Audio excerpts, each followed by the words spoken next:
What's going on, guys? What's going on? Man, it feels like it has been quite a minute since I seen you guys. Quite a minute since I talked to you guys. I feel like I'm not gonna lie. I feel like I'm running around with a chicken with my head cut off. We're all over the place. There's so much stuff going on. I'm gonna take a minute and just breathe. I'm gonna take just a minute and breathe. I'm not at home. Obviously, we're not at home. We're not in the typical studio. We're not in the office at the house. We're in Kissimmee, Florida, at the Kissimmee chain. I'm actually in the 10 house right now. There are all the 10 guys spread out all over the place. These guys have all eaten and done different things and gotten ready. The 10 Invitational is now over. Mr. Alan Sweat, a local out of Florida, in his first ever live KBF event, won it and won his way into the 10 house. We will get into more of all of that stuff later on, but big shout out Alan Sweat putting up 166 3/4 inches over the last 3 days. Derek Brundle did a phenomenal job of trying to keep the house, trying to keep the house as just the 10 guys with his second place finish at the 10 Invitational, trying to keep everybody out. He got beat by 5 inches ultimately, but he proved to himself and maybe to the rest of the 10 house that he's here to compete and that he's here to play. All the other guys that fished the 10 Invitational, Derek Brundle beat them. So it's going to be very interesting to see. These guys have eaten dinner. They walked in and seen all of their swag. You guys make sure that you go check them out on Instagram, follow them on Facebook, check out their socials, see some of the swag that these guys have had in and what they're doing. I mean, it's so funny to kind of kick in and see. Right now Brad Case is walking by. We got Ken Wood in the house. All of these guys, Matthew Scotch, Russ Snyder's, on and on and on down the list. It's incredible to see. So we're not necessarily going to talk too heavy about the 10. I know that's what's hot and that's what's going on right now. But we got Iaconelli coming on the show tonight and going to have some conversation with him. Obviously, that's a big deal. So we're going to pick his brain a little bit of not only about Kissimmee, but about what's going on in the kayak community, what's going on with the Ike Foundation, and what he's doing with his own tournament events over there. So lots of moving parts, lots of cool things going on with the show. Let me give you guys a quick sales pitch before we bring Mike on. Here's what I need you guys to do. I want you to go in and share this up and let everybody know that we're fixing to go live here on the weigh-in. I want you guys to weigh in your thoughts and opinions, ideas on what you've seen going on and in and around the 10. Secondly, I want you guys to go in and smash, after you smash that share button, I want you to go into the comment section and let us know where you're watching from. You guys know that we love seeing that, and we like having that conversation of seeing who's chiming in from where across the globe. It's just really, really cool to see. There's a ton of things going on. This week really has kicked off the entire kayak fishing tournament trails. Obviously, it's the launch for KBF. This coming weekend is the Hobie event. I'm sure that we'll talk about that with Iaconelli. Of course, you guys saw him at the TOC events up there where he was with Jody Queen, who was the winner. And I think Jody ended up in 10th place today. So Jody made the top 10 here. Not quite enough to get into the house, but I think Jody's still running around getting ready for big bass. And then of course what Bass has got going on, in just a couple weeks, Bass kicks off their inaugural season of their tournament trail series.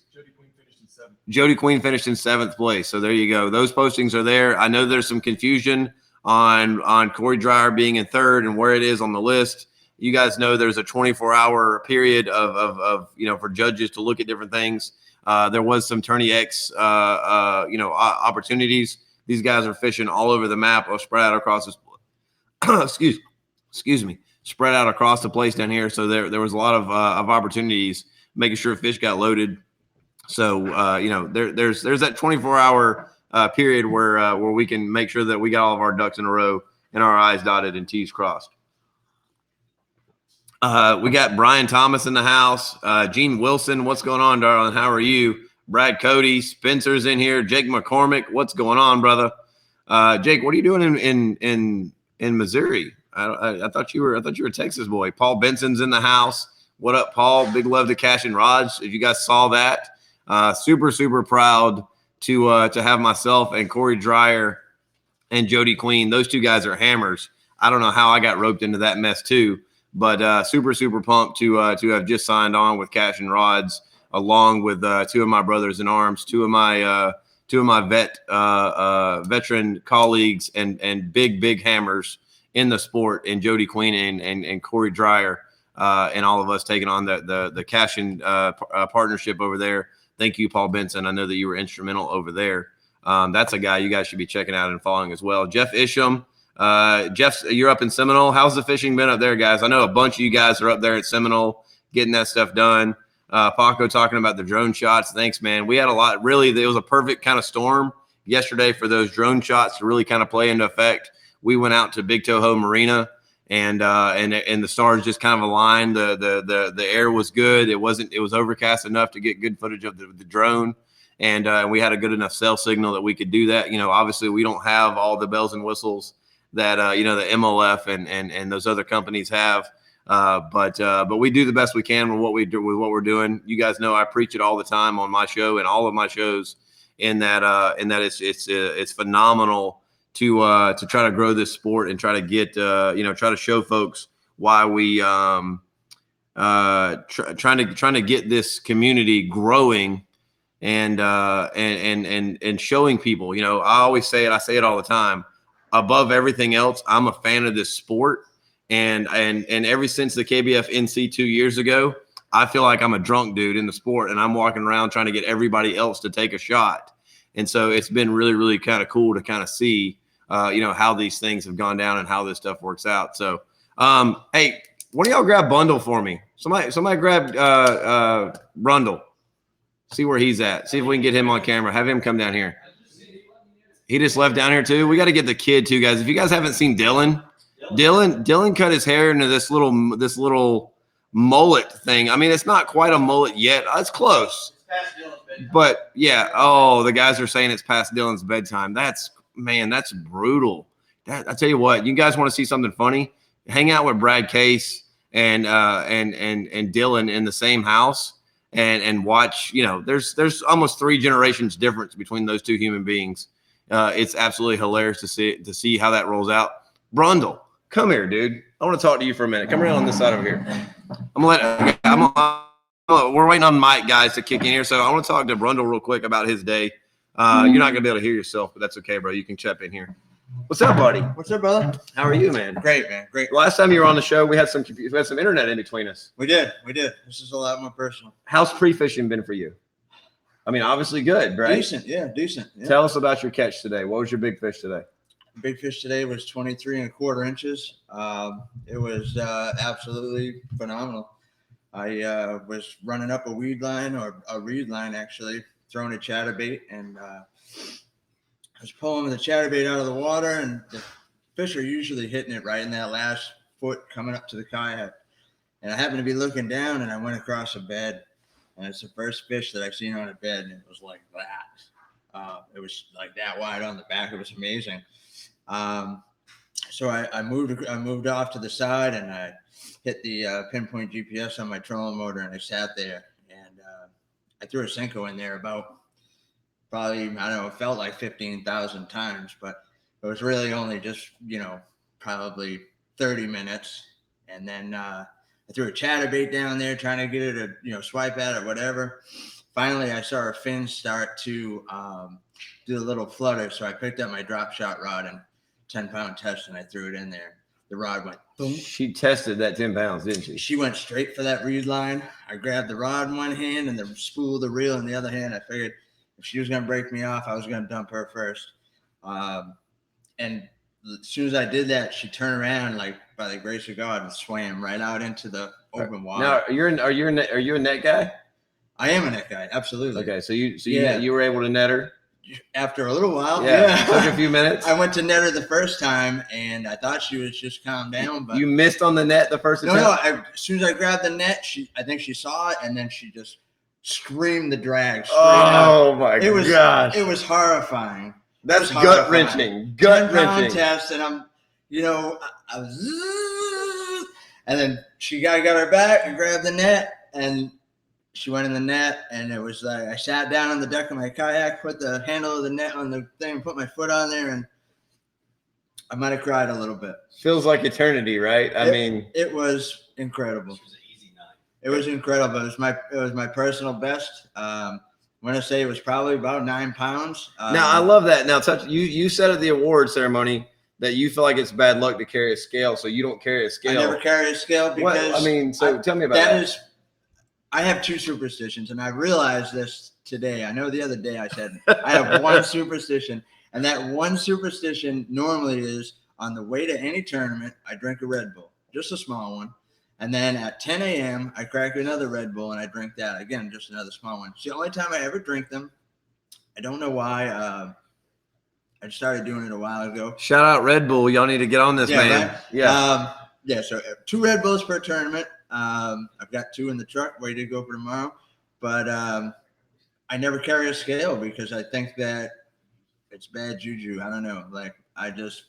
It is what it is. I don't know. I don't catch any fish at all, hardly, and I carry a scale, so I might have to change my pattern of what I'm doing. Take your scale, throw it in the dump, catch some big fish. We'll have to check in on that. Let me see if I can get Fluke Master, guys. Thanks so much, man. Now you're fishing for your share of $30,000 tomorrow morning, right? No, not 30,000. I'm also fishing for the Brundle Bundle. No, tomorrow. Oh yeah, taking that home. That's right. If you guys were familiar, go back and check that out. But we'll check in on that stuff later on. But you're right. You're fishing for the Brundle Bundle. Yeah. You've already beat every guy in this house in a tournament once this week. That's correct. Let's just call it like it's call it. You've already beat everybody in this house this week. I don't do a lot of talking. Well, I say that you didn't beat Alan, and Alan's in the house now. True, but I beat everybody that says they weren't going to. I got you. Guys, Fluke Master's in the building. Let me see if I can talk him into coming over here and talking to us. Come and sit in on us for a minute. Mike, thank you so much. Iaconelli's coming on now into the green room real quick. Let me come over here and talk to Gene real quick and kind of get a census of his day. And guys, before we do this, let me kind of take a minute and explain to you guys kind of what's been going on down here. And I'm gonna be kind of solemn here for just a second. Hoover, the big man, Chad himself, Hoover's wife had emergency surgery earlier today, and Hoover jumped on a plane. Guys, y'all know how much Hoover puts into this community and how much he puts into KBF. You guys, if you pray, I ask you guys to do that. All we know so far is that she came out of surgery well, but as with everything else, it's family first, and so it's a big undertaking. This is arguably the second biggest event in kayak fishing, and Chad left a lot in my hands, and luckily, no offense to you, but luckily you didn't win the event today, so you're able to come in and co-host the rest of the weekend with me. Yeah, this is my condolence prize. Yeah, absolutely. Guys, Iaconelli's here. Iaconelli's in the green room right now. Real quick, boss man, tell us about your weekend and how it broke down before we bring on Ike. I decided to fish this tournament a week and a half ago, and I spent probably 24 hours researching. And if it wasn't for my research, I would not have found any fish. And I did pretty good. I did really well. I pitched my tent on the bank of the lake. I decided I wanted to fish. I take old GI shower every morning and go fishing and led up until noon today. You were leading all morning, dude. I was utterly pumped. And I'm telling you right now, we were talking in our 10 text group message with the 10 guys, no one wanted to see you walk in the door. No offense to Alan, who walked in the door, but no one wanted to see you come in and compete. There's Mike. There's Mike right there. Let's see if we can get Mike on here and have some conversation with him. You're not going to be able to hear him. All right, guys. This is Mike Iaconelli. You guys need no introduction. I'm trying to play really cool, but inside I'm like, it's Mike Iaconelli. It's Mike Iaconelli. Let's get him on the show here, guys, and have some conversation with him. Him and Gene have both been fishing pretty much, since Moses' days, right? So, these guys have got years and years and years of experience. But let's bring Mike on and have some conversation with him. It's going to kick you out, out of frame there. What's going on, Mike? How are you, sir? How you doing tonight? Let me see if I can get some mic. No, I got him right here. I got my mic. He normally mutes the person. No, I don't either. How are you there, Mike? I got you now. How you doing? Can you hear me? I got you now, buddy. How are you, sir? Good. I remember when I used to hang out with Moses. You know, Moses was a good guy. You know. He said. I remember when I used to hang out with Moses. Now you two guys have got some history. Y'all done some filming and done some stuff. You guys. This is a small fraternity of anglers. I've got history with him he doesn't know about. Oh. Yeah. So flip your so I can hear him. So Mike, the first time you ever shot a promotional video for Bass University was at ICAST with Bass Resource. I was the guy behind the camera.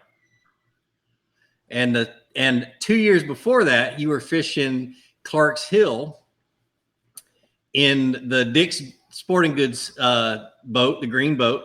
Yeah. And you let me climb up in your boat. I was a nobody. And we talked for about 30 minutes while you were getting stuff ready, packed up and ready to go back to the hotel. Isn't it? I mean, that's how long I've known you. And you didn't even know that. It's crazy. Yeah, dude. And we've worked together several times. I love Bass University. Actually, it was one of Bass University's seminars that JT Kenny gave, and you guys put it on Bass U TV. And I watched it last week, and I used those techniques to do good in this tournament that I fished the last 2 days. Wow. Isn't that cool? That's awesome. Outstanding. I love to hear that stuff. Thank you, Gene. Appreciate it, brother. All right, Mike. What's going on, boss man? How are you, sir? Good to see you. Doing good.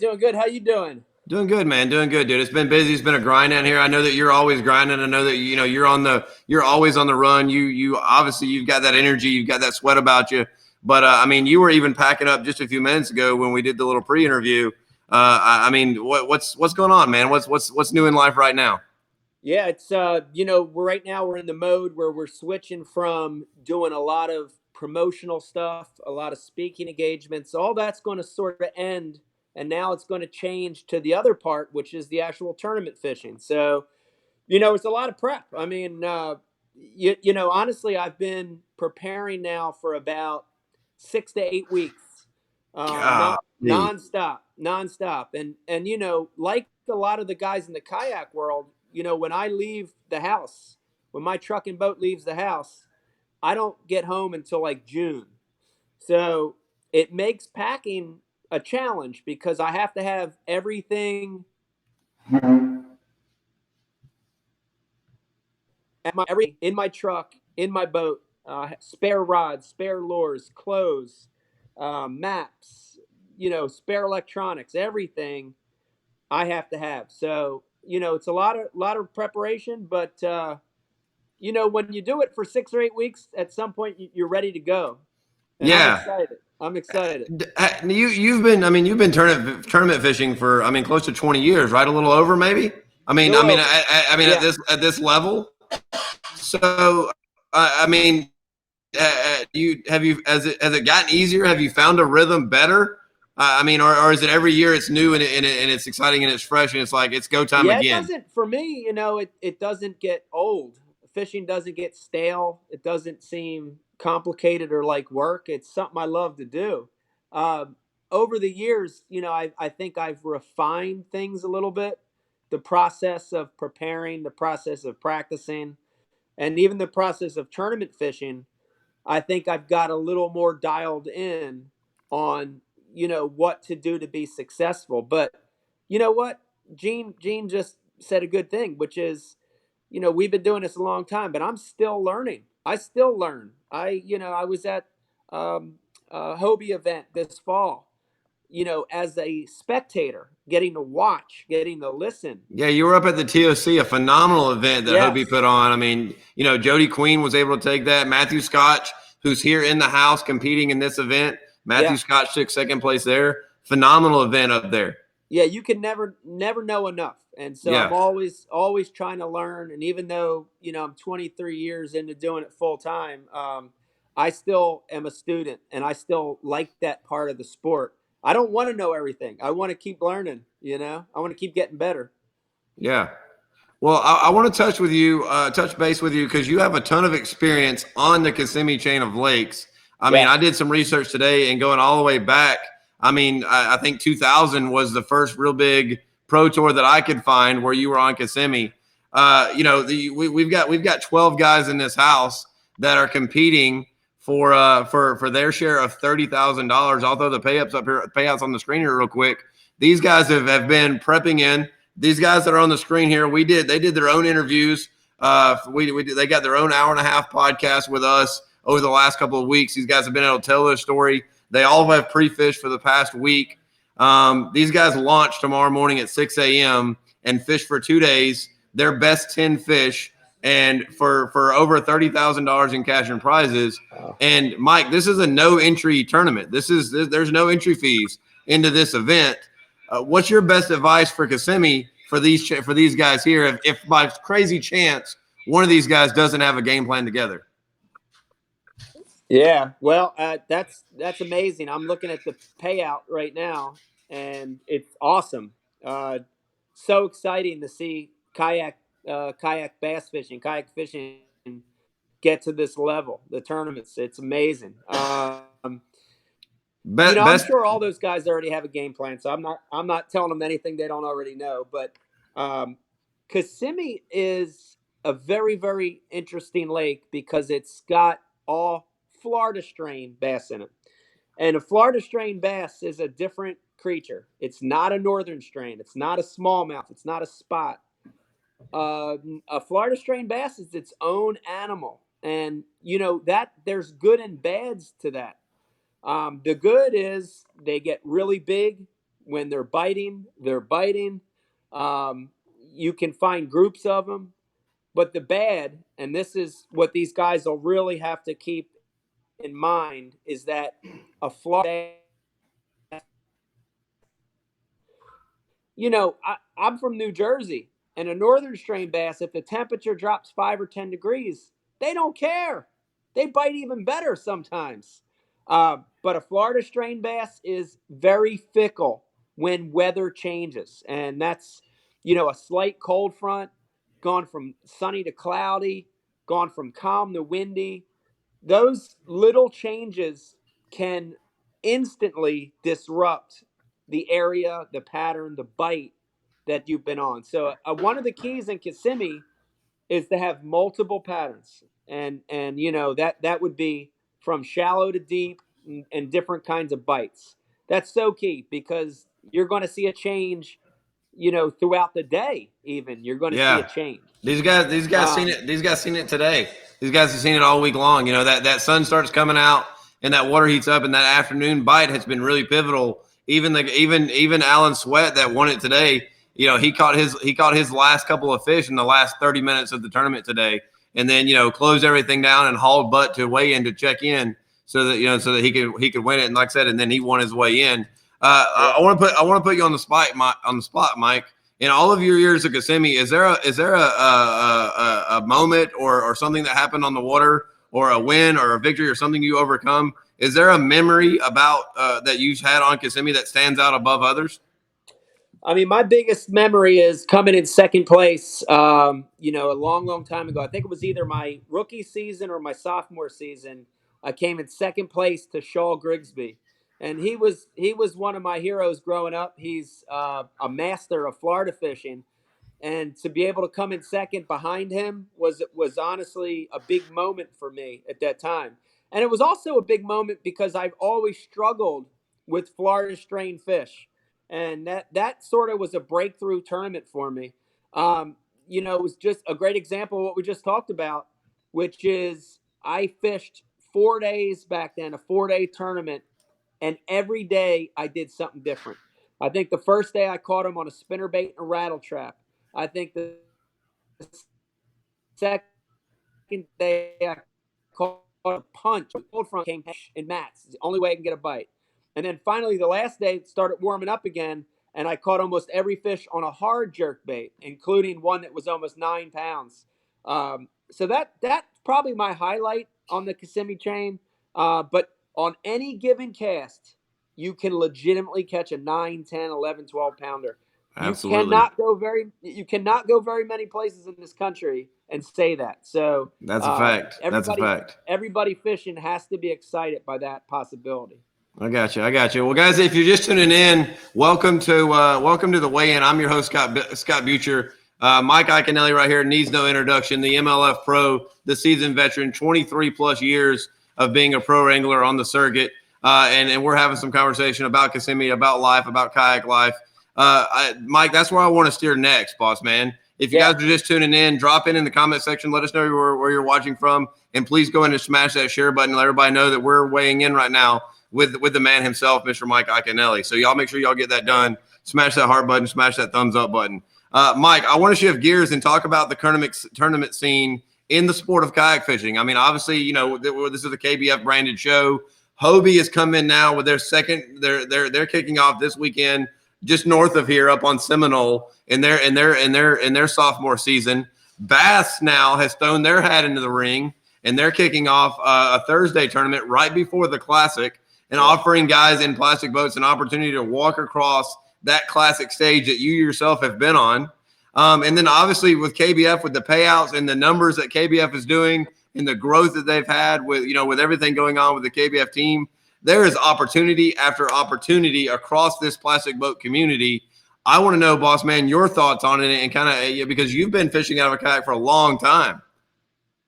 I think it's unbelievable. I think it's great. The good analogy and what's happening in the kayak tournament world right now is what's happening in the big boat tournament world right now, which is more circuits, more money, and the bottom line of that is more opportunities for new people to get involved in the sport. Yeah. Speaking from my side of it, there's a lot of people that are down on all these new organizations, BASS, now Major League Fishing, FLW, another circuit starting up. And you hear a lot of people talk about negatively about it. And I don't get it, because to me, it's an amazing thing. Competition's great, and it has more avenues, more venues for people to get started. The old guys like me, we're going to age out of it. We're going to age out of it. I'll be The old 50 guys. You don't believe for a second. You don't believe for a second you're an old guy. Do you feel it? I'm kind of old, but what new circuits do, new opportunities, it provides ways for new young anglers to get involved, and that's what we need. I think the same thing's happening in the kayak world. What Chad started is amazing, and that tournament circuit's amazing, but I don't think people should view these other circuits as negative. It's a very positive thing, because it's going to let new people experience 100%. I think just like you guys have in the bass boat world, we have that 3 to 5% that feel like it's negative and that want to bash. But for the most part, 98% of the kayak community is just that. Our event last year, the 10 event last year, we had two guys literally sharing a school of fish to go 1 and 2. Wow. You know what I mean? This whole thing is about community. These guys coming into this house and seeing this brother, and I've heard you talk about it on Ike Live, that cult-like mentality. Y'all referenced that on Ike Live before. Yeah. That cult-like mentality that these kayak anglers do. We're very passionate about it. We're very driven. We're very community focused. But like anything else, Mike, that when the community gets bigger, we're very tribal as human nature, right? Yeah. So I think what we see is when there's enough people for there to be now smaller tribes, you kind of get that. But across the board, we've got a ton of Hobie guys, that are fishing KBF. We've got a ton of the other brands fishing Hobie, and obviously with Bass throwing their hat in the ring, who knows what that's going to do and what they're going to draw with Bass being, the Bass has hosted more tournament events than anybody else in fishing. Yeah. So seeing a lot of growth, you know what I mean? So what do you think the advantage is for folks coming into the sport? What advice would you give folks that are on that brink of, do I want to get a kayak? Do I not? You've been doing it for a long time. I'd love your advice, Mike, to somebody that could be watching that wants to fish, but maybe unsure about getting into the kayak game. Yeah, there's a few pieces to it. The one piece, and I want to start by saying that if somebody's on the fence because they're nervous or they're scared or they don't think they can compete, don't feel like that. You only live once. Life is very, very, very, very short. With what we've seen the last week with Kobe Bryant, with Absolutely. Forrest Wood, life is so short. If anybody's watching and they're on the fence about it, if that's your dream and your passion, man, go do it. Go do it. Don't look back 20, 30 years from now and say, I should have tried it. I want you to do it. The great thing about kayak fishing and kayak tournament fishing is the process of getting involved and the process of competing is a lot easier and a lot more doable. And I love that. The common man the regular guy that's a really good fisherman, but might not have $100,000 for a truck in a full size bass boat. He doesn't have 50 grand for entries. This is a way to satisfy your desire to compete, and this is an easier way to get started. So, I mean, I want everybody to try it if you're on the fence about it. And here's the other thing: we are on the front line of a movement that's just growing. Kayak fishing ain't gone down. It's not gone backwards. It's honestly, I mean, the numbers are there. It's factual when I say that it's the fastest growing segment of fishing, period. And it's also the fastest growing segment of the kayak community. Yeah. You know what I mean? You go to ICAST 5 years ago, there's a kayak here, there was a kayak there. ICAST last year, there's literally a kayak in 90% of the booths, man. It's really impressive to see. We've seen so many of your guys. Dave Lefebvre came in and won, and won an event up on Lake Erie at his home. We had Jordan Lee get it with the Native Series, come out and I think he took 9th or 10th place in that series. I know you've been hosting, and we're going to get into that. You've been hosting your own tournament trail. I know that there's at no point would you ever leave the big bass boat world, but I mean, do you think there's an opportunity for us to see Mike Iaconelli fish a kayak tournament? I think it's going to happen a lot sooner than you think. I looked at the schedule this year, and the great thing about Major League Fishing, which that's the full tour that I'm fishing this year, is by August, that trail is pretty much done or just petering out. So it frees me up in the fall, this coming fall, September, October, November, to be able to cherry pick. And again, if anybody's watching and listening, I do not expect to go enter these tournaments and win. I want the experience. You're a big Torquedo guy, though. You're a big Torquedo guy. You could come in and get on some of these with the Torquedo. I could fish with the Torquedo, but the experience for me would be really, really big. Honestly, I've only fished one kayak tournament in my life, and it was a mano a mano. It was Chad and I fishing head to head. The beard shaving debacle. Yes, that's the only tournament I've ever experienced. So I actually want to enter one of these, a legitimate tournament. I want to compete. I want to experience it. I want to see the highs, the lows. I want to see the whole thing. And again, not as an expert, but as a student myself. Is it something that you think you'll make known that you're coming to do and make a spectacle of because you're Mike Iaconelli? Or is it something where you think you'll sign up the night before and slide in at a boat ramp somewhere and just wait and see what happens? That's a good one. I haven't thought about that. I did think long and hard about jumping in the one at the Bassmaster Classic as another way to get me on the stage, even though yeah, right. Well, I mean, what MLF is doing is absolutely incredible. I mean, you guys. I mean, obviously, you guys are in your second season as well with what you guys are doing. I want to touch base on that. You guys go down for the B&W Stage 1 on Lake Eufaula in just a couple weeks. Yeah. I mean, are you ready? I think I'm ready. The great thing about Major League Fishing is it's more of a tournament where you have to fish by the seat of your pants. And it's the nature of that event because you have to catch so many fish. So history, spot fishing, having one area, that tends to not work as well. And pattern fishing works really well. And because of that, I'm going into these Major League Fishing events with a really open mind, and I'm trying to fish the moment. And that's a really tough thing to do on a place you've been. I've been to Lake Eufaula 2 or 3 times, but I'm going into this tournament with an open mind. I don't know if I'll fish lower lake, mid lake, upriver. I'm not saying I'm going to fish. I might fish super deep. I might fish in an inch of water. I really want to go out and let the fish tell me what to do, get a couple bites doing something, and then expand on the pattern.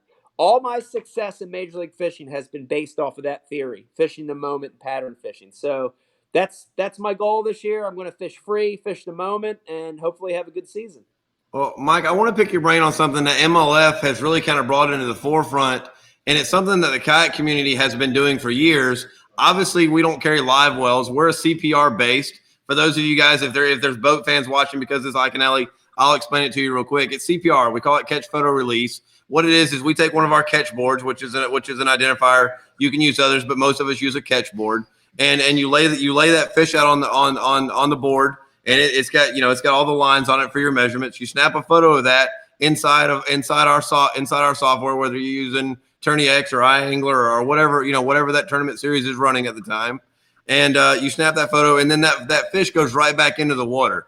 MLF is doing that this year. I want to know your thoughts on that. I mean, obviously you're an outdoorsman, and you guys care about what you're doing on the water, but what is MLF seeing, or what are you guys talking about behind the curtain, if you will, on protecting the bodies of water, getting the fish back, not spending all day with fish in a live well, moving them back and forth? How have you guys just seen that behind the scenes? I'd love to know your thoughts on that, Mike.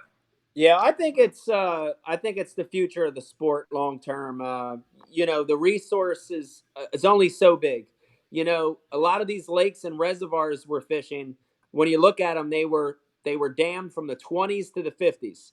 Well, guess what? They don't have those projects anymore. They're not creating new lakes. They're not creating new waterways. So you have to be conscious of those things. Ecology, conservation, clean up. All those things have to be on your radar. Major League Fishing, like what you guys do, is great because it's almost immediate release of the fish. Their mortality rate, dead fish or dying fish, goes away almost totally. I think it's the best thing for the resource is to fish in that style. With Major League Fishing, we weigh them, we put them back, they're instantly back in the water. That's such a good thing for that resource. I look at the high school kids, I look at college kids, I look at my own son. Well, I was gonna say, I mean, you're a father yourself, so Yeah. having those resources sustainable for the future is super important. Super important. I look at my son, he's 9 and he loves it. His name is Vegas. He's ate up with it. He loves it. And It's in the blood, though, right? I mean, he can't help it. It's in the blood. But you have to be conscious of that. I want him to have what I experience when he's ready to tournament fish himself, or if he's ready to fun fish. I want him to experience that. So, cutting down on the dead fish, towing them around in your boat all day, releasing them under less than ideal conditions, it's helping the fishery for sure.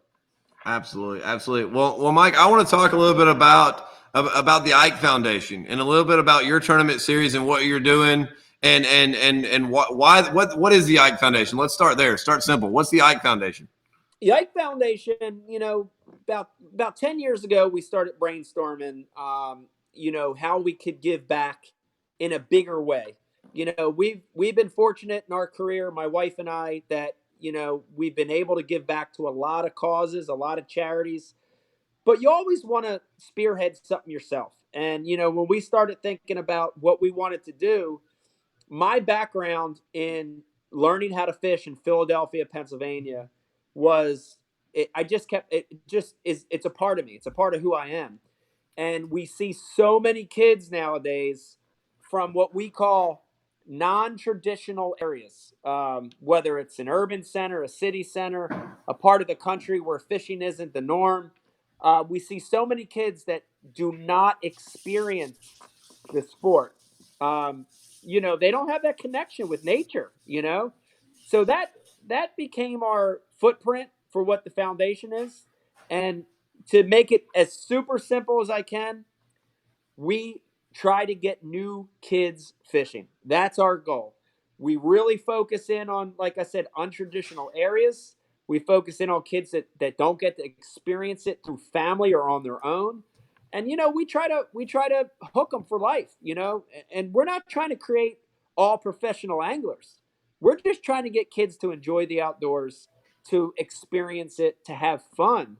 And I think 9 times out of 10, if a kid has a good experience fishing for the first time, he's going to want to do it again. As a teenager, as a young adult, as an adult, as a father, as a grandfather, he'll want to do it again. So we're real proud of this thing, and it's growing. It's unbelievable the success we've had all across the country, in big cities, in small cities, getting new people, getting kids involved. So the foundation's been great. But as kayak fishing grew, we knew that had to be a part of our foundation as well. It wasn't like, hey, this kayak thing's growing, I love kayak fishing, we got to keep it separate. No. How do we mold it into this? And I think 3 years ago, we started a kayak event in conjunction with our celebrity pro-am event. Correct. And the kayak event is, the main focus is to generate some PR, to generate some income, and to get positive momentum on getting new kids fishing. So it kept growing. Year 2, it grew. Year 3, last year, it grew. But it's really turned into, quite an event. I mean, you guys had our own Ron Champion, who let's shout out to Ron Champion. Ron, the house that we're in now is the 10 house. Ron was a co-champion with Corey Dreyer in the first ever inaugural 10 event, 5 years ago.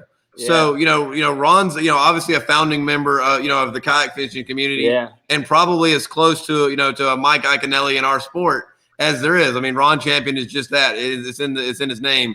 He's a champion, on and off the water, in everything that he does. Phenomenal guy.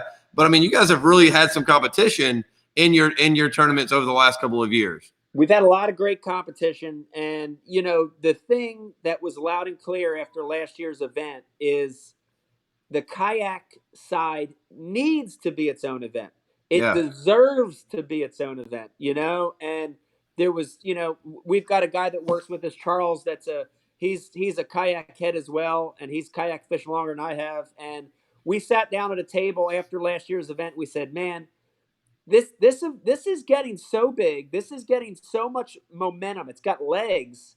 This needs to be its own event. So I'm so excited that in 2020, instead of being a part of the Celebrity Pro-Am, it's its own event. And it's the Ike Foundation kayak event, kayak tournament. It's September 26th up here in North Jersey on a place called Lake Hopatcong. It's one of New Jersey's largest lakes. It's a great, great venue because we're going to be able to draw from a bigger area. It's a massive lake. It's got largemouth and smallmouth. It's got deep to shallow fishing. If you like docks, weeds, if you like structure fishing, it's got everything. The other thing is this event's more than just a tournament, and we really pride ourselves on putting on a bigger event. So you're going to see a registration, a banquet, a dinner. You're going to see a great weigh-in. And then, of course, we're going to be doing an Ike Live after the weigh-in. So, we want everybody to feel like family. We want everybody like what you guys are doing. We want them to hang around. Well, it's the kayak community. I mean, it is family. You know what I mean? Even that other 3%, right?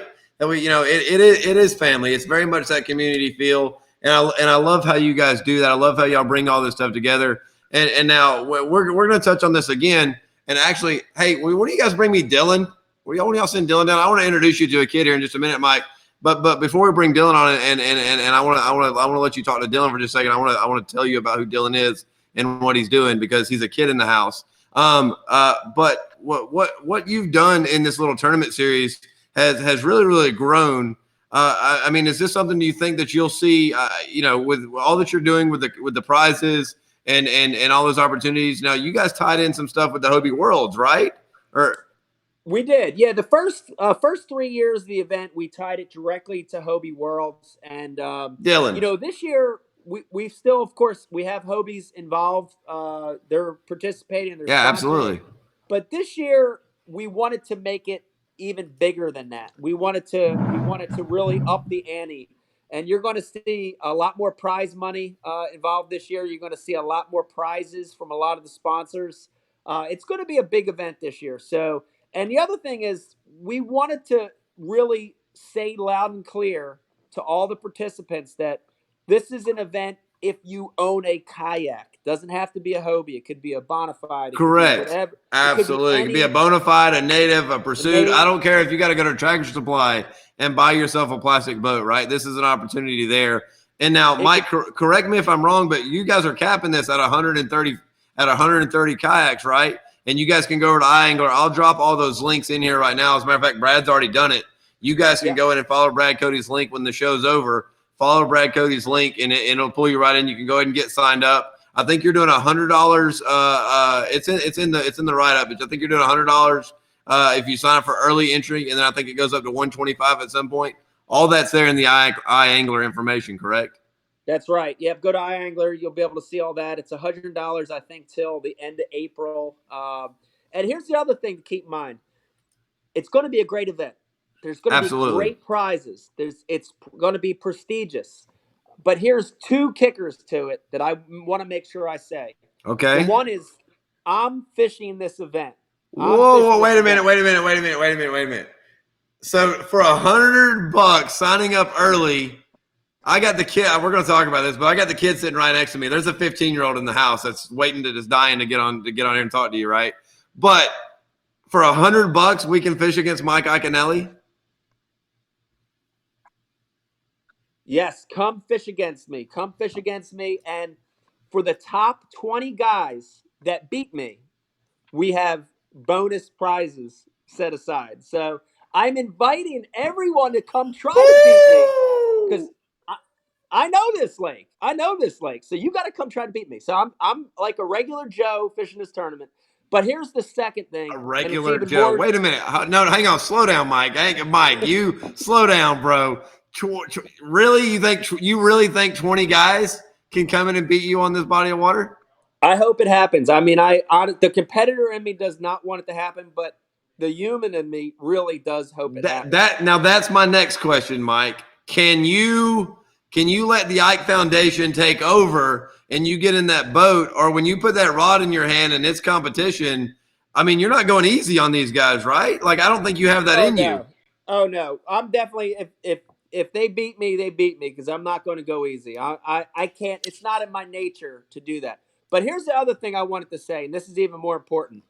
All of the proceeds, all the money that we make from this event 100% is going toward getting kids fishing. So, I want, if you're thinking about it, if you're in the tri-state area, if you want to come travel to a great event, come up, have a good time, come compete, not just for the prizes, not just for the camaraderie, but to help get kids involved in fishing. So I invite everybody to check it out. That 100%, everything you just said is absolutely more than enough reason to go and fish this event up in New Jersey. Saturday, September 26th. It's the Ike Foundation 2020 Ike's Kayak Tournament. They're only taking 130 competitors. You guys can follow Brad Cody's link in the description box down below and get in on this thing. Like I said, flat out though, guys, there's an opportunity here to fish against Iaconelli at his home on his own body of water. They're in New Jersey,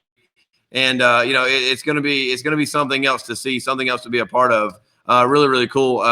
We lost Mike there. We'll see if we can get him back here just again to kind of wrap this thing up. Unbelievable opportunity to go out and do some fishing over there. We'll see if we can get Mike back here in just a second. But beforehand, guys, I got Dylan over here next to me. Dylan, bro, slide in over here, man. Now look, if you got all you KBF guys and everybody that follows the way in, you guys already know Dylan. You've already been a part and seen of who we call the KBF kid. But what they may not know is, let's see. I mean, you're 15, right? Yeah.